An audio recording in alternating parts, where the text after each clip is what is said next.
estoy en la tormenta, mi corazón no temerá. Cuando estoy desesperado, tu mano no me soltará. Cuando me encuentro sin aliento, yo sé que todo siempre tú lo haces bien.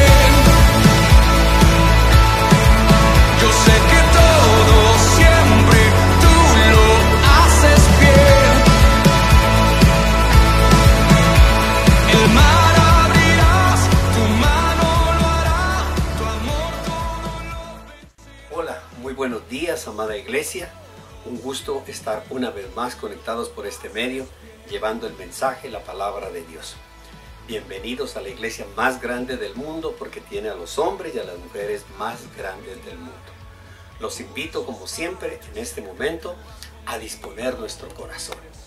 No me cansaré, siempre estaré reiterando que la única forma para que la palabra sea una palabra rema en nuestra vida, sea una palabra práctica, es cuando nosotros disponemos el corazón, disponemos para recibirla. Es decir, Señor, yo estoy dispuesto a recibir tu palabra, yo estoy dispuesto a hacer tu palabra, estoy dispuesto a hacer todo lo que sea necesario para que tu palabra se refleje en mí. Entonces lo invito para que iniciemos esta predicación, este mensaje, disponiendo nuestro corazón. Amado Señor, Dios de la gloria, Dios bendito, Dios todopoderoso, queremos darte gracias por el don precioso de la vida.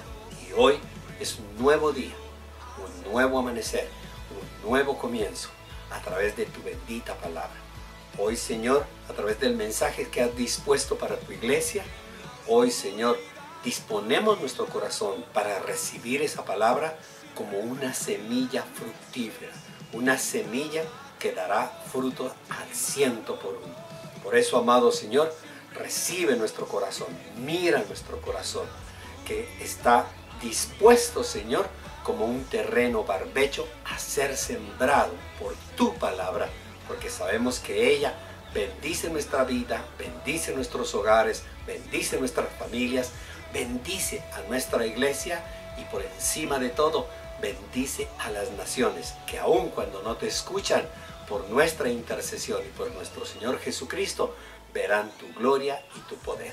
En el nombre de Jesús. Amén y amén. Bien, vamos entonces a la palabra de Dios. El sermón de esta mañana yo le he llamado practicar el bien. Practicar el bien. Es un llamado que tenemos todos los cristianos, un llamado de la palabra de Dios, un llamado del Señor. Practicar el bien, hacer el bien. Vamos a profundizar en su significado. Lo invito para que vaya a la primera carta de Pedro, primera de Pedro capítulo 4. Primera de Pedro capítulo 4, versículo 12, y escuche lo que dice la palabra de Dios. Queridos hermanos, no se extrañen del fuego de la prueba que están soportando, del sufrimiento que están soportando, porque si hay algo que en los cristianos impide en practicar el bien, en hacer el bien, es la excusa o la justificación de que se está sufriendo. Es que yo estoy sufriendo, es que estoy pasando por necesidades, es que tengo problemas, es que no me entienden. Y por eso yo no practico el bien, yo no puedo hacer el bien, es que tengo muchos problemas. No se extrañen, dice el Señor, del fuego de la preocupación, del fuego de la prueba, del fuego del problema que están soportando, como si fuera algo insólito, como si fuera algo anormal al cristiano. Al contrario, alégrense de tener parte en los sufrimientos de Cristo, para que también sea inmensa su alegría cuando se revele la gloria de Cristo. Dichosos ustedes si los insultan por causa del nombre de Cristo, porque el glorioso Espíritu de Dios reposa sobre ustedes. Que ninguno tenga que sufrir por asesino, ladrón o delincuente, ni siquiera por entrometido.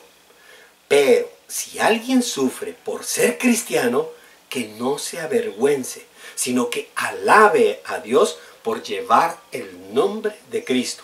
Porque es tiempo de que el juicio comience por la familia de Dios. Y si comienza por nosotros, ¿cuál no será el fin de los que se rebelan contra el Evangelio de Dios. Si el justo a duras penas se salva, ¿qué será del impío y del pecador? Así pues, los que sufren según la voluntad de Dios, entréguense a su fiel Creador y sigan practicando el bien.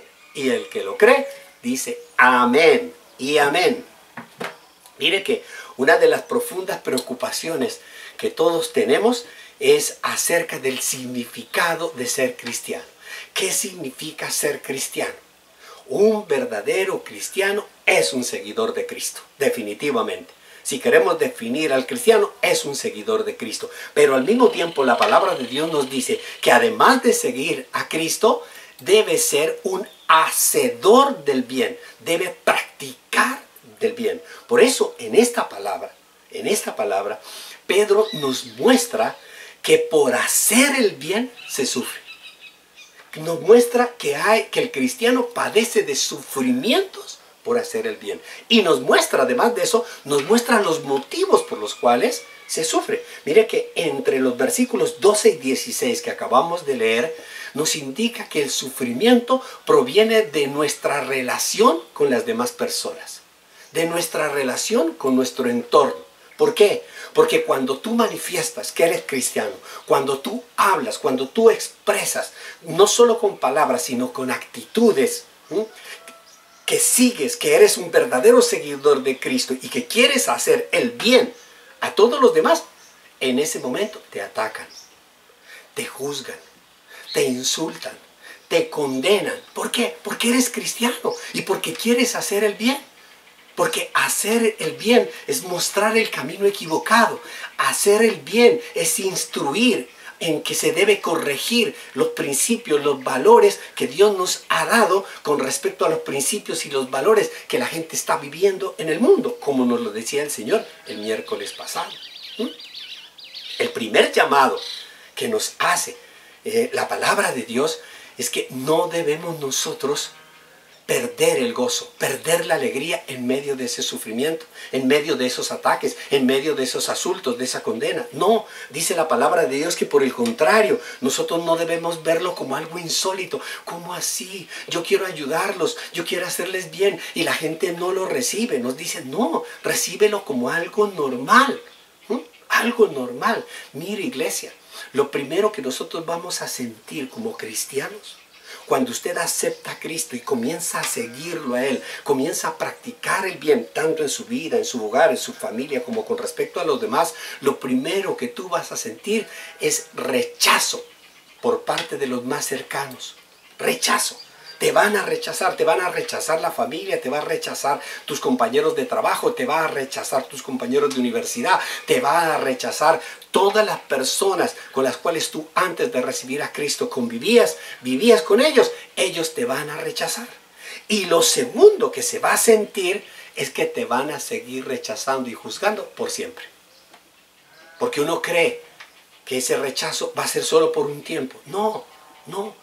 Iglesia, muchas personas van a llegar a ti, te van a adular, te van a exaltar y luego te van a dar la espalda, te van a insultar, te insultarán. Esto sucede, iglesia, porque con tus palabras, con tus acciones, con tu forma de actuar, como eres un seguidor de Cristo y como tú estás llamado a practicar el bien, entonces tú les dices la verdad.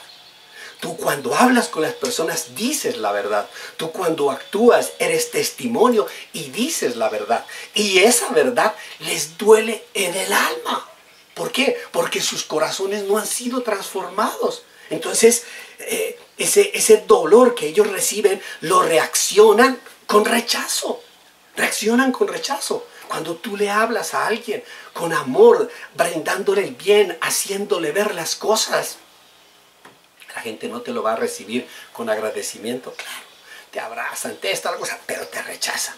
Por eso la palabra de Dios hoy te da consuelo. Te da consuelo. ¿Por qué? Porque te dice, mire mi hijo, mire mi querido hijo. Gracias a Dios, la gente no te está juzgando, no te está rechazando por asesino. No te está rechazando por ladrón. No te está rechazando por delincuente.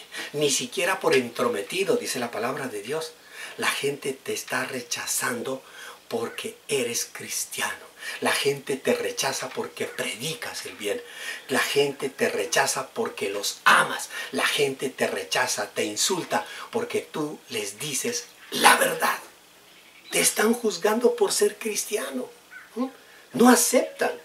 Las personas no aceptan el que nosotros, los seguidores de Cristo, actuemos con la voluntad de Dios, porque la voluntad de Dios es buena, agradable y perfecta, pero no es la voluntad del mundo, no es la voluntad de ellos, no es la voluntad de lo que quieren.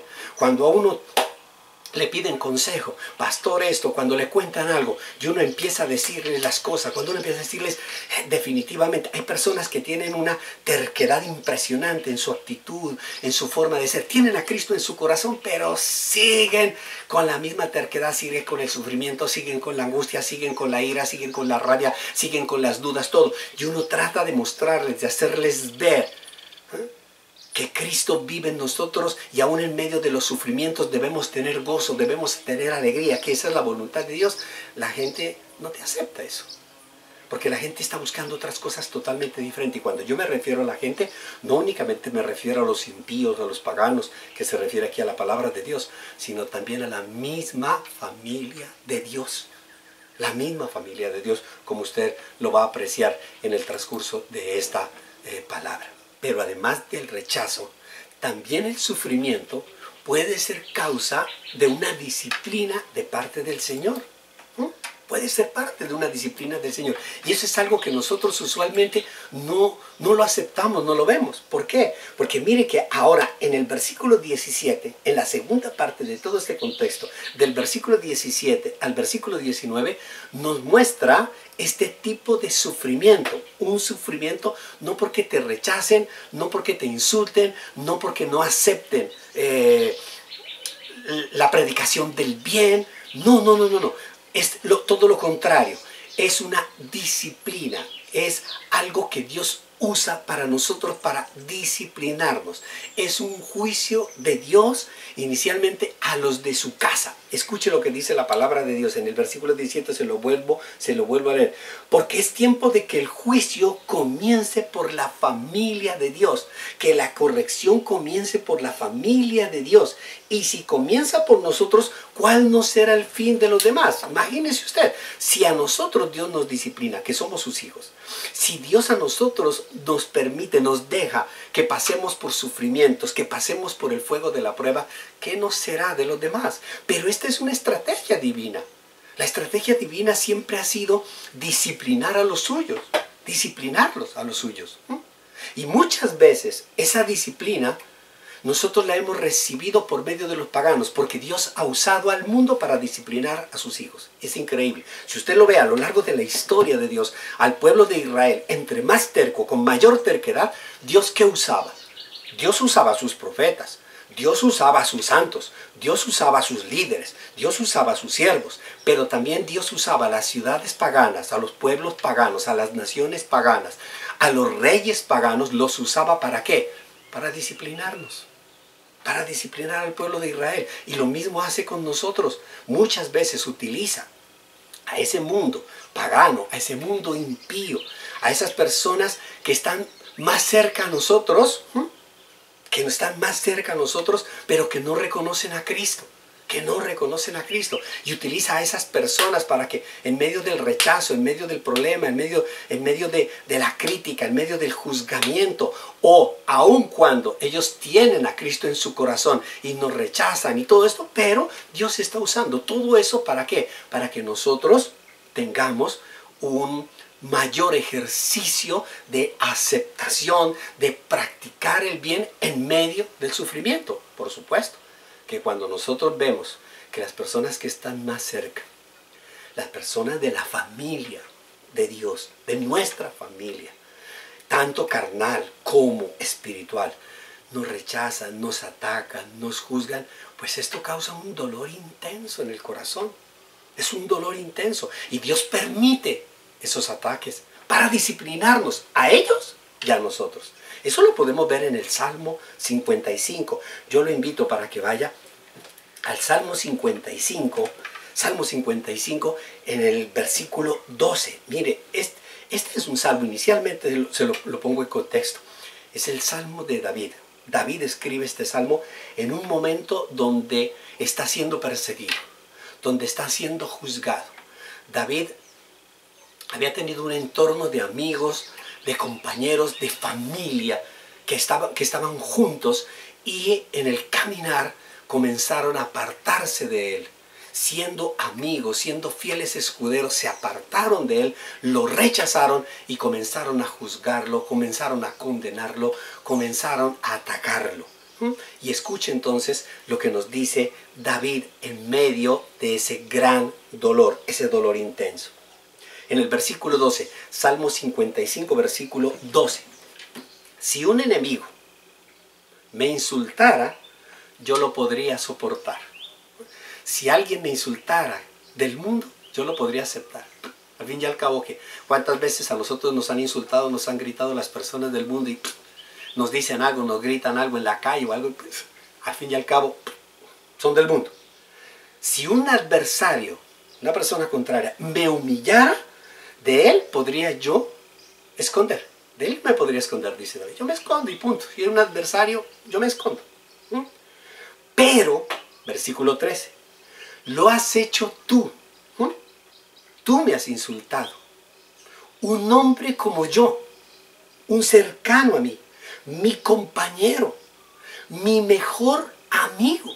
Mire quién le ha dado la espalda a David. Mire quién le dio. Y por eso es el dolor, el sufrimiento tan grande que tiene David. Mi compañero, mi mejor amigo, a quien me unía una bella amistad, con quien convivía en la casa de Dios. Mire, David se está refiriendo a una persona muy cercana a él. Los estudiosos de la palabra de Dios, cuando investigan a quién se está refiriendo David, parece ser que se refería a uno de los grandes líderes que él tuvo, que se llama Agitofel. Agitofel parece ser que se refería a él, aunque en su contexto realmente no se está dirigiendo a alguien especial, sino a todas esas personas cercanas, a nuestra familia, de la iglesia, de nuestra casa, que en un momento determinado uno dice, yo del mundo lo podía esperar todo, pero de ti, que tú me des la espalda, que tú me rechaces. Iglesia, eso es un sufrimiento, un dolor intenso que uno tiene, un dolor intenso. Pero David sigue, sigamos leyendo, en el versículo 19 dice, Dios que reina para siempre habrá de oírme y los afligirá. Dios, ¿qué hace en medio de su sufrimiento David? Lo que hace es acogerse a Dios, entender que si Dios está permitiendo eso es porque Él quiere disciplinar tanto a David como al otro. Esta gente, dice David, esa gente no cambia de conducta, no cambia.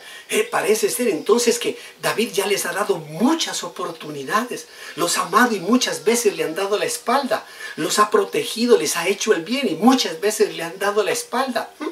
No cambia de conducta, no tiene temor de Dios. Mire lo que se refiere. Levantan la mano contra sus amigos. ¿Cómo es posible que conviven con uno y luego le levantan la mano cuando uno les está diciendo la verdad? Cuando uno está actuando con la palabra de Dios, estas personas levantan la mano contra sus amigos y no cumplen sus compromisos. Versículo 21. Su boca es blanda como la manteca. Mire, su boca es blanda como la manteca, pero sus pensamientos son belicosos. ¿Cuántas veces nosotros hemos escuchado a tantas personas hablándonos con esa dulzura? Como en el mismo versículo 21 nos dice, sus palabras son más suaves que el aceite. Dulzura, suave, con una suavidad, pero no son sino espadas desenvainadas. ¿Por qué? Porque con la palabra nos adulan, con la palabra nos dicen lo maravilloso que somos, pero con sus acciones son espadas que nos clavan por la espalda. Este es un gran dolor que está pasando David, un gran sufrimiento, pero que Dios lo está usando, este sufrimiento, como una disciplina para fortalecer el corazón de David, para volverlo el corazón conforme al de él. ¿Cómo puede ser posible que nuestro Señor Jesucristo, estando en la cruz, después de lo que Él hizo, después de lo que Él amó, después de lo que Él se entregó, después de la absoluta y total misericordia que tuvo, y a pesar de todas esas bendiciones, lo colgaron sobre un madero y tenía un alto sufrimiento, y cuando estaba colgado de ese madero, desangrándose hasta la última gota de su sangre, con todos los gritos y los insultos de todas las personas, un sufrimiento total, grandísimo en la cruz, y Él se atreva a decir: Padre Santo, perdónalos, porque no saben lo que hacen. Allá es donde nos quiere llevar Dios. Si usted me está entendiendo, si usted está entendiendo la palabra de hoy. ¿Por qué? Porque nosotros nos quedamos en el sufrimiento y rumiamos el sufrimiento, y no vemos que el sufrimiento Dios lo usa como una disciplina. ¿Para qué? Para fortalecer nuestro corazón, como fortaleció el corazón de David y convirtió su corazón conforme al de Dios, que en medio del sufrimiento sigue amando. En medio del sufrimiento está dispuesto a practicar el bien. Está dispuesto a hacer el bien a los demás, aunque los demás nos paguen con mal. ¿Cuál es el llamado que nos ha hecho nuestro Señor Jesucristo? ¿Cuál es el llamado? El llamado que nos hace nuestro Señor Jesucristo siempre, iglesia, ha sido amar a nuestros enemigos. Y ese es un gran dolor. ¿Cómo así? ¿Cómo así que yo tengo que amarlos? ¿Cómo así que yo tengo que velar por ellos? ¿Cómo así que yo tengo que cuidarlos cuando se portan con esa indiferencia? Cuando se portan con todo esto. Mire, iglesia, se lo digo. Para mí este tiempo de pandemia, para mí este tiempo de predicar la palabra de Dios a través de este medio, ha sido una profunda, créanmelo, se lo digo con mi corazón en la mano, ha sido un profundo sufrimiento. Un dolor que usted no se alcanza a imaginar. Un dolor muy, muy grande. ¿Por qué? Por la indiferencia de la iglesia. Por la indiferencia. Porque yo predico, hago el bien, pero hay un silencio. Hay una indiferencia total en la iglesia. Y ese sufrimiento que yo lo llevo y se lo expongo al Señor, le digo: Señor, el Señor me dice: es que yo te estoy disciplinando a ti. Amén. Y cuando yo empiezo a sentir que hay una disciplina, porque está forjando mi corazón para practicar el bien, para seguir haciendo el bien, como dice el viejo y conocido refrán, sin mirar a quién se le está haciendo el bien, esa es la disciplina del Señor que actúa con todos sus hijos. ¿Qué hizo David, iglesia, para poder amainar ese dolor? Para que ese dolor mengüe, para que nosotros no actuemos igual como actúan los demás, que cuando sienten dolor, cuando sienten rabia, en lugar de acercarse, en lugar de unirse, en lugar de practicar ese amor, lo que hacen es practicar la indiferencia: no te escucho, no siento, me aparto de ti. Mire lo que hizo David en el Salmo 55, en el versículo 22. Encomienda al Señor tus afanes. Encomienda, entrega tu sufrimiento al Señor y Él te sostendrá. ¿Quién es el que nos sostiene en medio del sufrimiento? ¿Quién es el que nos sostiene en medio de tantas dificultades y de tantos problemas? Dios. Dios es el que nos sostiene. No permitirá que el justo caiga. Más bien nos deberíamos preocupar porque a los ojos de Dios seamos justos. ¿Y quién nos ha hecho justos? Cristo. ¿Y cómo somos justos? Siguiéndolo a Él. ¿Y cómo lo seguimos a Él? Practicando el bien. Que nuestras palabras se vean en hechos. Cuando yo practico el bien, cuando yo perdono. Porque es que hacer el bien no es llevar mercados. Hacer el bien no es dar de comer. Hacer el bien no es justificar las acciones. Hacer el bien no es llamar para decirte: yo te amo, yo te extraño, yo te quiero. No, hacer el bien es practicar la palabra de Dios, es llevar el mensaje de Dios, siempre mantener, expresando, exponiendo la voluntad de Dios a través de su bendita palabra. Entonces David nos dice: Él no permitirá que el justo caiga y quede abatido por siempre. Tú, oh Dios, abatirás a los impíos y los arrojarás en la fosa de la muerte. Todo aquel que te juzga, todo aquel que te condena, todo aquel que te lastima, todo aquel que se opone a ti, va a ser juzgado por el Señor. Nosotros no somos jueces. Él es el que juzga. La gente sanguinaria y mentirosa no llegará ni a la mitad de su vida. Yo por mi parte, dice David, en ti confío. Y es lo que debemos hacer nosotros, todos los cristianos, iglesia, que tenemos sufrimientos, que pasamos por situaciones bastante difíciles. Sufrimos en nuestra casa, sufrimos por nuestro hogar, sufrimos por la relación con nuestro esposo, con nuestra esposa, sufrimos por la relación con nuestros hijos, sufrimos porque tenemos falencias, tenemos necesidades económicas, necesidades financieras, tenemos preocupaciones, no podemos dormir porque sufrimos, porque en medio de no solo los problemas que tenemos, sino que se ha sumado un problema más, que es esta pandemia. En medio de esta pandemia, pues se nos han acrecentado los sufrimientos, pero en medio de este sufrimiento debemos aprender a confiar en el Señor.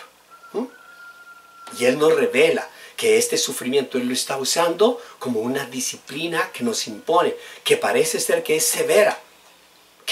Uy, yo como cristiano estoy pasando por lo que estoy pasando, pero la misma palabra de Dios nos dice en el versículo 18 que nosotros leíamos de la carta de Pedro, que si nosotros como cristianos estamos pasando lo que estamos pasando, imagínense el sufrimiento de los que no tienen a Cristo.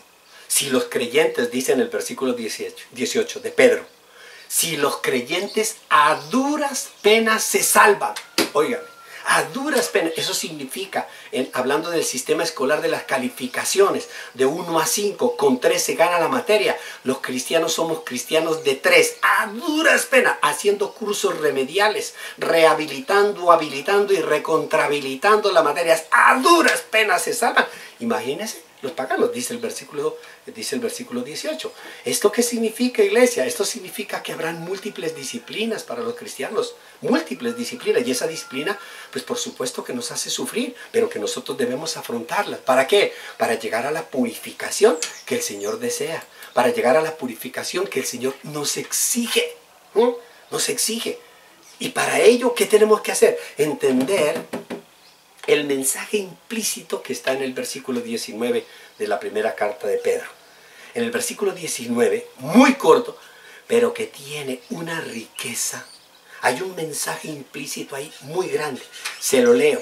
Así pues, los que sufren según la voluntad de Dios, entréguense a su fiel Creador y sigan practicando el bien.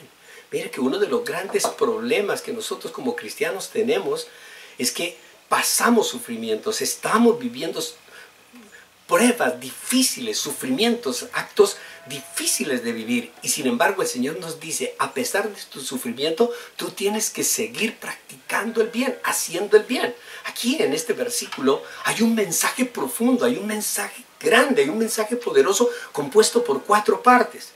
Número 1. ¿Cuál es el mensaje? Que los cristianos no se libran de sufrir. Nosotros no nos libramos de sufrir. También sufrimos. Uno de los más grandes engaños de Satanás. El hecho de creer y considerar que porque soy cristiano, entonces dejo de sufrir. Había una secta por ahí que decía, paren de sufrir, paren de sufrir. No, iglesia. El cristiano no está exento de sufrir. Por el contrario, usted va a escuchar de la palabra de Dios hoy. El sufrimiento. Cuando nosotros seguimos a Cristo, va a haber un profundo sufrimiento, Así de sencillo. Entonces la primera enseñanza en este versículo 19 de Primera de Pedro, en el capítulo 4, es que los cristianos no nos libramos de sufrir. Vamos a seguir sufriendo. Número 2, el sufrimiento del cristiano viene por la voluntad de Dios y no por los pecados que muchas personas creen que no han sido perdonados. ¿A qué se refiere esto? Que muchas personas cristianos, creen que están sufriendo por sus pecados. No, iglesia, nuestros pecados han sido perdonados. Nuestros pecados por la gracia de nuestro Señor Jesucristo, fueron perdonados y arrojados al mar. Nosotros, el cristiano, no puede seguir echándose la culpa de lo que hizo. Ya fue perdonado. Pero muchas personas rumian sus pecados y siguen, ya los han confesado, ya se los han entregado a Cristo. Pero cuando les aparece un problema, cuando les aparece una dificultad, cuando empiezan a sufrir, lo primero que hacen es echarse la culpa y decir, perdón, es que yo por ese pecado. No, ese sufrimiento que tú tienes ahora no es causa, no es resultado de una causa de un pecado pasado. No, tú ya lo confesaste. Lo que pasa es que Dios, a través de su bendita voluntad, utiliza las acciones, los avatares de nuestra vida, el sufrimiento que nosotros vivimos, para irnos disciplinando, para irnos forjando como unos verdaderos seguidores de Cristo. Número 3, en el sufrimiento, el cristiano debe aprender a confiar en el Señor. El sufrimiento es para aprender a confiar en el fiel Creador. Es someternos nosotros a que esto que estamos pasando también, esto que estamos viviendo también pasará. También pasará. Confiar en Dios, así de la misma forma como David, aun cuando Dios lo había llamado a ser rey, aun cuando Dios lo había llamado a ser uno de sus grandes líderes, sin embargo sufrió grandes persecuciones. Pero en medio de todas esas persecuciones se dio cuenta que todo el sufrimiento que pasó forjó su corazón conforme al de Dios. Cuando nosotros pasamos lo que pasamos, debemos aprender a confiar en el Señor, creer en el Señor, rendirnos a los pies de nuestro fiel Creador, dice la palabra de Dios. Y la cuarta parte del mensaje en este versículo, en el sufrimiento, no se debe quedar pasivo. El sufrimiento no es para quedarse pasivo. El sufrimiento que nosotros vivimos no es para quedarnos estáticos, no es para quedarnos quietos, no es para quedarnos paralizados, no es para quedarnos desanimados. No, es para seguir practicando el bien. En el sufrimiento no nos debemos quedar quietos, sino seguir practicando el bien. ¿Y qué es practicar el bien? A estas alturas usted me puede decir, bueno, ¿y qué significa practicar el bien? Practicar el bien es proclamar el Evangelio. Proclamar el Evangelio. Y lo hacemos a través del sufrimiento. Lo hacemos a través del sufrimiento. Y es allí donde nosotros empezamos a entender lo que significa la palabra gozo. En medio de nuestra aflicción, en medio de nuestra necesidad, en medio de nuestro problema, en medio de la prueba, en medio del sufrimiento, nuestro corazón tiene gozo. Eso se llama avivamiento. Avivamiento. Por eso Pablo siempre le decía a Timoteo, aviva el fuego del Espíritu de Dios, que ese fuego del Espíritu Santo siempre esté allí, en medio de todas las aflicciones, en medio de todos los problemas. Debemos nosotros avivar ese fuego, llenarnos de gozo, el gozo del Señor, el gozo del Señor. Nosotros, mientras tengamos nosotros la presencia de Dios en nuestra vida, debe haber gozo, estemos pasando lo que estemos pasando. Mire, cuando hablamos de la pasión de Cristo, cuando nosotros vemos a Cristo Jesús, Él sufrió lo indecible, pero en su corazón había gozo. ¿Por qué? Porque era parte del cumplimiento, parte del plan de Dios. El hecho de que nuestro Señor Jesucristo sufriera lo que sufrió formaba parte de su misión. Y si Jesús nos rescató de la muerte a nosotros a través de ese sacrificio, si Jesús nos restauró, nos restituyó, nos dio una nueva vida, entonces, ¿dónde está el gozo? ¿Dónde está la alegría que nosotros debemos tener? ¿Dónde está el avivamiento? ¿Dónde está el reconocimiento de decir, Señor, yo te doy gracias a ti, porque las cosas materiales se recuperan?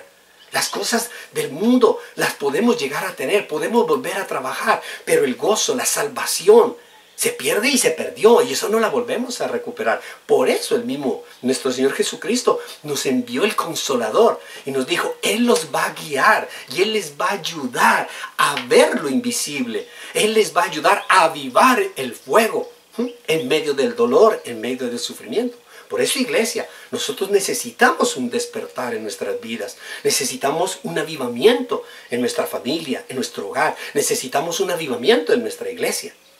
Si usted mira este mundo, cada vez el mundo se parece más a Sodoma. Cada vez está más parecido a Sodoma y Gomorra. Sin Biblia, porque no la aceptan la Biblia. Sin iglesias, todas las iglesias cerradas, sin oración, porque la gente no está orando, sin predicadores, porque la gente se está cansando. ¿Usted sabía que esto, por supuesto, nuestra relación a través de este medio, de la predicación de la palabra, la gente se va cansando? Porque nosotros nos cansamos de todo, lastimosa y desgraciadamente, porque no entendemos cuál es el plan, cuál es el propósito de Dios. Por eso, como cristianos, cada día nosotros tenemos que abrir nuestros ojos y ver lo que está pasando. Porque cada día, el miércoles nos decía el Señor, el mundo consiente al pecado, el mundo acepta el pecado. Y lastimosamente las iglesias que supuestamente están llenas de creyentes, están llenas de hombres y mujeres que han aceptado a Cristo, no lo están siguiendo y se están volviendo cristianos fríos, carnales, indiferentes. Y nosotros hoy tenemos que, a la luz de la palabra de Dios, decirle: no, Señor, yo en medio del sufrimiento, en medio de la escasez, en medio de las necesidades, tengo que seguir practicando el bien, tengo que seguir proclamando el amor de Dios al mundo. Iglesia, el mundo está en degeneración. Degeneración quiere decir decaimiento. Se está degenerando, se está muriendo, se está acabando. Y nosotros como cristianos no estamos haciendo nada. Y si no hacemos nada, nos estamos hundiendo con él. Eso es que si usted va en un barco, si usted va en una canoa y usted empieza a ver que la canoa va haciendo agua. Hacer agua quiere decir que el agua se empieza a entrar y usted se sienta en la punta de la canoa mientras otros están tratando de sacar el agua con un vasito como estos, a tratar de sacar el agua, y usted sentado cruzado de brazos no está haciendo nada. Usted se está hundiendo con el barco sin hacer nada. Ese es el llamado que Dios nos está haciendo, que no estamos practicando el bien. Y no lo practicamos el bien porque el sufrimiento se ha tomado nuestro corazón. Se ha tomado nuestro corazón. La iglesia sufre, claro que sufre, pero la iglesia no debe quedarse dormida. La iglesia debe despertarse. La iglesia debe comenzar a sentir en medio de este sufrimiento que tiene una misión muy grande. Y la iglesia somos todos nosotros. Todos, absolutamente todos nosotros, de que en medio del dolor que está afligiéndose en este mundo, en medio del dolor que están pasando las personas, nosotros tenemos la responsabilidad de seguir avivando el fuego de la proclamación de la palabra de Dios. Iglesia, yo creo que los problemas de este mundo, yo creo que los problemas que están viviendo los cristianos y la pandemia se están saliendo con la suya. Se están saliendo con la suya. Todos los días usted ve en la televisión, en su celular, a través de los medios de comunicación, usted ve una serie de estadísticas. Usted ve unas estadísticas. Sale una pantalla y nos muestran tantos contagiados. Mire, hoy en el mundo, en Colombia, tantos contagiados, en esta región, tantos contagiados, en la otra región, tantos contagiados, en la otra, etc. Y te van mostrando todas esas estadísticas. Utilice usted lo que usted está viendo para poder ver en el reino de los cielos. También llevan esas estadísticas, también Dios llevando esas estadísticas. Cristianos contagiados por la indiferencia en el mundo, tantos. ¿Cuántos hay indiferentes en el valle? Tantos. ¿Cuántos indiferentes cristianos indiferentes en Cundinamarca? Tantos. ¿Cuántos cristianos indiferentes en Colombia? Tantos. ¿Cuántos cristianos indiferentes en Estados Unidos? Tantos. ¿Cuántos cristianos indiferentes en el Ecuador? Tantos. ¿Cuántos cristianos indiferentes en Europa? Tantos. Y así se lleva una cuenta. ¿Cuántos cristianos están sufriendo en la casa? Porque están confinados en su casa. Son cristianos tibios. Tantos. ¿Cuántos cristianos que viven confinados en estos lugares? Tantos. ¿Cuántos cristianos que están en cuidados intensivos, que son los fríos? Tantos. ¿Cuántos cristianos fríos? ¿Cuántos se han enfriado? ¿Cuántos están en cuidados intensivos en Cali? Tantos. ¿Cuántos en Bogotá? ¿Cuántos en Europa? ¿Cuántos en París? ¿Cuántos cristianos muertos, secos, se murieron, ya los enterraron, hay que entrar fuera? Tantos. ¿Cuántos cristianos se murieron sin hacer nada en Colombia? Tantos. ¿Cuántos cristianos se murieron en Europa por no hacer nada? Tantos. Iglesia, necesitamos despertar. Necesitamos practicar el bien. Esta pandemia, no la del virus, la pandemia de la indiferencia, la pandemia de la falta de practicar el bien, está matando al pueblo cristiano. Necesitamos proclamar el evangelio de la salvación. No nos debemos dejar engañar. Y para ello necesitamos valorar. Debemos aprender a valorar nuestra fe. Debemos aprender nosotros a luchar por nuestra fe. Este es un llamado, porque usted puede decir, pero es un llamado fruto de esta pandemia. No, iglesia. Desde la iglesia primitiva, en el siglo primero, desde el siglo primero, se está haciendo este llamado a valorar nuestra fe, a luchar por nuestra fe. Mire que en el libro, en la carta de Judas, escuche lo que dice.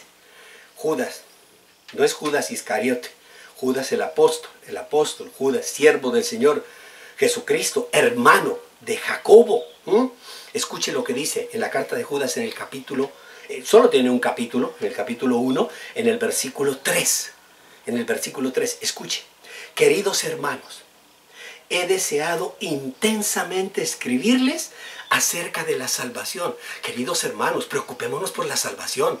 Quiero hablarles de la salvación. En medio de tantos problemas y de tanto sufrimiento, quiero hablarles de la salvación.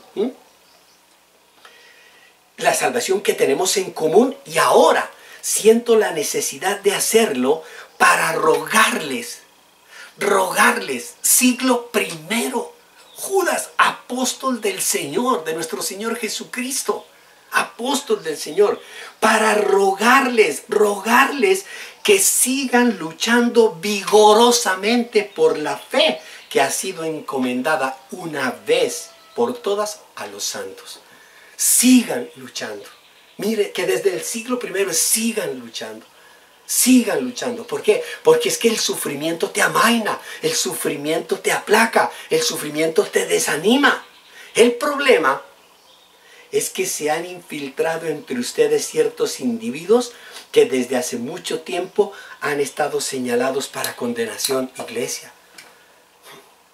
Lastimosamente, las mismas personas en la iglesia son los que juzgan, los que condenan, los que desaniman, los que en lugar de manifestarse en este momento que nosotros estamos viviendo, la gente de la iglesia debería manifestarse, debería hablar, debería avivar el fuego. Pero no, en lugar de eso, quietos, estáticos, que se vaya hundiendo la barca, que se vaya hundiendo el mundo, que se vayan muriendo los cristianos. Ese no es mi problema. Yo tengo suficiente con mis sufrimientos, yo tengo suficiente con mis problemas, iglesia. Pero un día la muerte también va a llegar a tu puerta.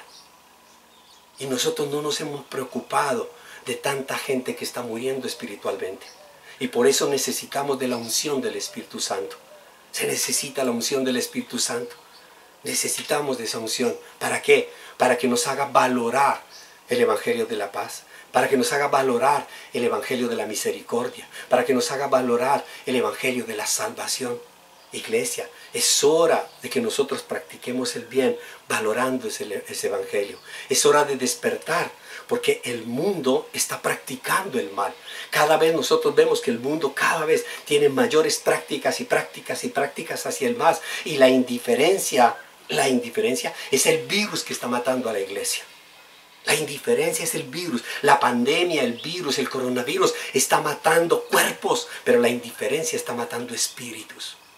Por eso es hora de practicar el bien y de preocuparnos por los demás, de preocuparnos por avivar ese fuego. Escuche lo que dice el apóstol Judas, apóstol del Señor Jesucristo y hermano de Jacobo, en el versículo 20.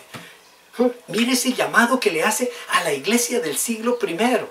Y hoy retomamos la palabra de Dios, de esta palabra dirigida a los cristianos del siglo primero, y ahora se está dirigiendo a los cristianos del siglo XXI. ¡Qué bendición!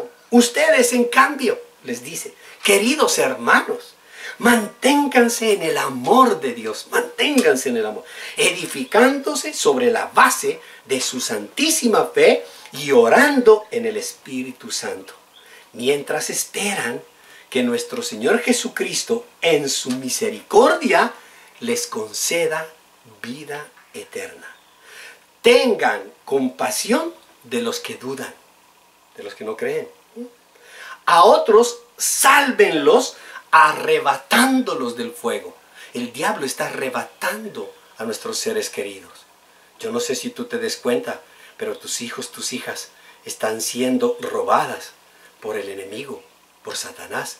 Y la palabra de Dios hoy nos invita a través del apóstol Judas a que nosotros debemos arrebatarle, debemos pelear esa alma, pelear. No debemos dejar que el mundo arrastre a nuestros seres queridos. Sálvenlos, arrebatándolos del fuego. Compadézcanse de los demás. Hay que tener compasión de los demás, de todos los demás, de los impíos, los paganos. Pero tengan cuidado. Aborrezcan hasta la ropa que haya sido contaminada por su cuerpo. Porque el virus del pecado es tan letal, más letal que el virus del coronavirus.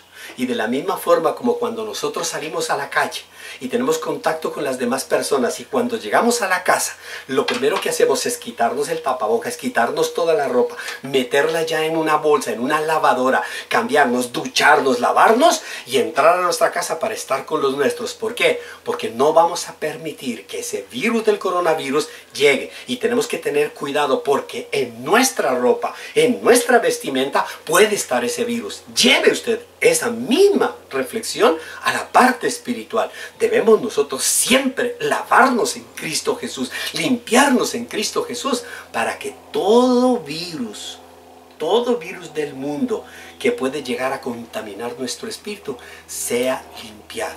Iglesia, Jesús dio su vida por nosotros, y muchos cristianos se la pasan rumiando el sufrimiento. Muchos cristianos se la pasan suspirando, sufriendo, llenos de amargura, llenos de ira, llenos de rabia, llenos de dolor. En este momento están trabajando, trabajan, cocinan, atienden su familia, atienden a su esposo, atienden a su esposa, y si no tienen esposo, no tienen esposa, rumian la amargura, rumian el dolor, padecen, se preocupan, viven una vida no cristiana y dicen que son cristianos. Creen, iglesia, que su labor no es ninguna más que sufrir y sufrir y sufrir y llenarse de hiel y de amargura.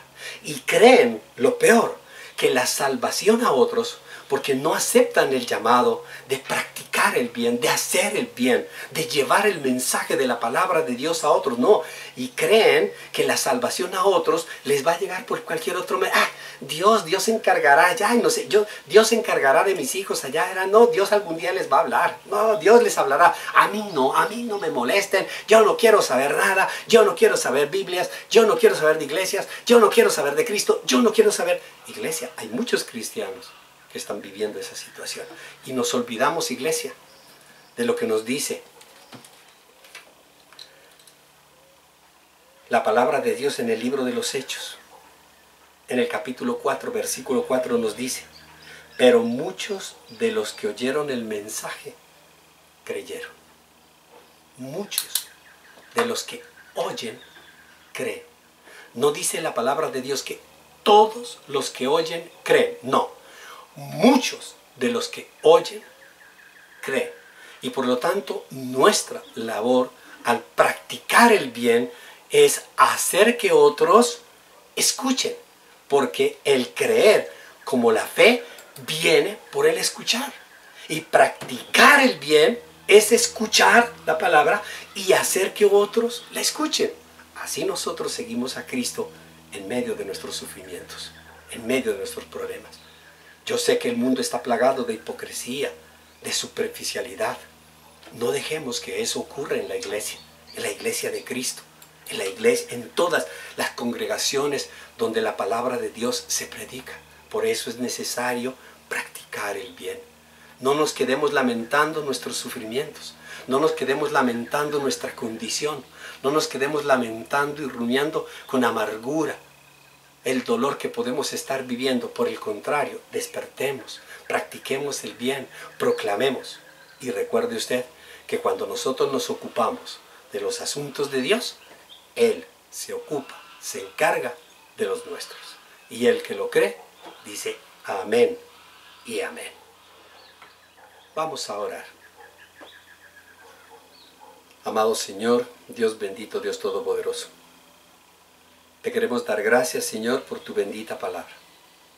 Te queremos dar gracias, Señor, por sacudir a tu iglesia. Te queremos dar gracias, Señor, por manifestar tu misericordia y tu amor y hacernos ver que el sufrimiento que nosotros estamos pasando, tú tienes control de él. Te damos gracias, Señor, por hacernos ver que las circunstancias difíciles que estamos pasando obedecen a una disciplina tuya. Te damos gracias, amado Señor, Dios de la gloria, por hacernos ver con los ojos de la fe, con los ojos espirituales, de que lo que nosotros estamos viviendo es fruto de tu santa y perfecta voluntad. Por eso hoy, Señor, a través de tu santa palabra, tú nos has invitado a seguir haciendo lo que Cristo hizo, practicar el bien, enseñar el bien en medio del dolor, en medio del sufrimiento. Hoy, Señor, asumimos nosotros ese reto maravilloso de seguir practicando el bien, aun cuando nuestro cuerpo, nuestra mente y todo nuestro ser se oponga. Gracias por darnos el Espíritu Santo, el Consolador, el Guía, quien nos dirige, quien nos exhorta y quien nos anima a que nunca dejemos de practicar el bien. En el nombre de Jesús. Amén y amén. En la tormenta mi corazón no temerá. Bueno, iglesia, estamos ya casi culminando un mes más. Ya llevamos 5 meses en esta pandemia, en este confinamiento. El confinamiento, yo más lo veo el confinamiento de las iglesias que de las personas. Porque las personas andan en la calle, pero en la iglesia estamos confinados y debemos orar para que se acabe ese confinamiento de las iglesias y podamos volver, para que cuando todas las iglesias en el mundo entero estemos orando, estemos proclamando, estemos haciendo, practicando el bien, Dios va a desatar una lluvia de bendición y va a acabar con ese virus. Pero mientras nosotros, mientras nuestros gobernantes, como dice la misma palabra de Dios, estén aplicando la sabiduría de ellos y no la sabiduría de Dios, este mundo va a seguir padeciendo los dolores que está padeciendo. Por eso yo los invito a que nosotros sigamos en esa oración, sigamos en esa intercesión. Y para ello, el próximo miércoles tenemos oración de Getsemaní. Y vamos a revisar a la luz de la palabra de Dios nuestras necesidades. ¿Cuáles son las necesidades? Vamos a ver, yo he agrupado 6 necesidades del hombre. La he hecho 6 porque 6 es el número del hombre y 7 es el número perfecto de Dios. 6 necesidades del hombre y a la luz de la palabra cómo solventar esas necesidades. Entonces lo invito a todos para que el día miércoles participemos de esta oración de Getsemaní, respuesta a tus necesidades. De igual manera, los invito para que se inscríbanse en las reuniones de las 8 de la mañana, de las 10 de la mañana y en la reunión virtual. Les hago un llamado para todas aquellas personas, para los adultos mayores de 70 que se inscriban al virtual, para aquellas personas que viven fuera de la ciudad de Cali y que siguen este mensaje a través de este canal, también se inscriban. Y para las personas que viven fuera de Colombia, también se inscriban, digan, yo voy a seguir. Lo único que queremos escuchar es la intención. Voy a seguir escuchando. Debemos hoy, como nos dijo la palabra de Dios, acabar con esa indiferencia y más bien comenzar a practicar el bien. Y la mejor forma para practicar el bien es decir, aquí estamos, Señor, me voy a congregar a las 8, me voy a congregar a las 10, lo voy a seguir haciendo virtual hasta que se termine la cuarentena y luego volveré a mi iglesia a adorar y alabar al Señor. Iglesia, no hay más por lo pronto. Nos vemos el próximo miércoles en la oración de Getsemaní y no se olvide de suscribirse al canal, de tocar la campanita del YouTube. Allí usted puede recibir el recordatorio de sus prédicas y de sus goticas de amor. Los amamos, los bendecimos, los extrañamos mucho. Que Dios los bendiga y hasta muy pronto. Chao. Bye bye. Cuando estoy en la tormenta, mi corazón no temerá. Cuando estoy desesperado, tu mano no